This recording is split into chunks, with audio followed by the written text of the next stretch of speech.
report any type of computer activity that you do online to the police. All right. Well, I appreciate that personal insight. I really do, Thomas. I appreciate you being bold enough to call and talk about your personal experience with that.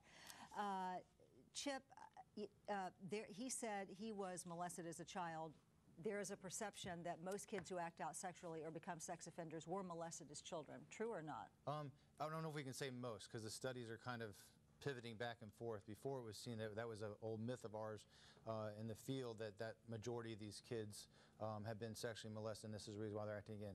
Current studies are starting to show it's more like 50% or just a little bit above. So there's a significant chunk of those kids have been either sexually abused or in an abusive situation. Right. Like a lot of times domestic violence happens in those homes also, and they are either being physically abused, but not specifically sexually abused. But there is a significant portion of them, though. And Mr. DeFlaming, for those who say, come on, you're being soft on these people, we just need to know who they are. We need to know everything about them. If they've done this, you know, so be it. We have to know who they are.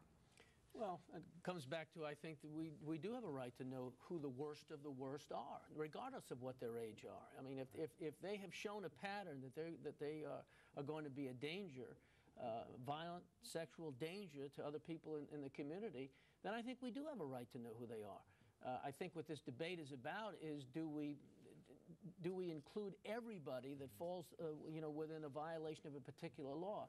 And I don't think they should be.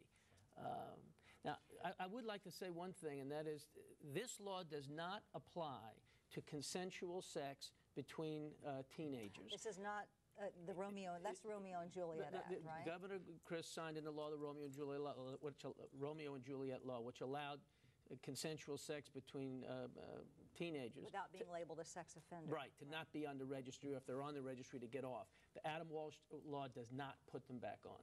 This is coercion only. Correct. If some of you... Well, any contact with a child under 12.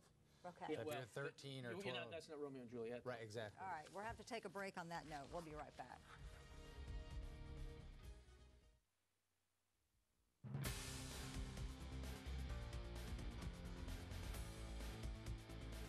I'd like to thank today's Your Turn guest. Very interesting. Hope you learned something about this. Therapist Chip Royal is with us, attorney Dennis DeFlaming, and Barbara McCormick with the Apple Services with the Crisis Center of Hillsborough County. Thank you very much. Thanks to all of you for sharing your thoughts, especially Thomas. Very interesting phone call there. And blog if you want about this, myfoxtampabay.com. Have a great afternoon.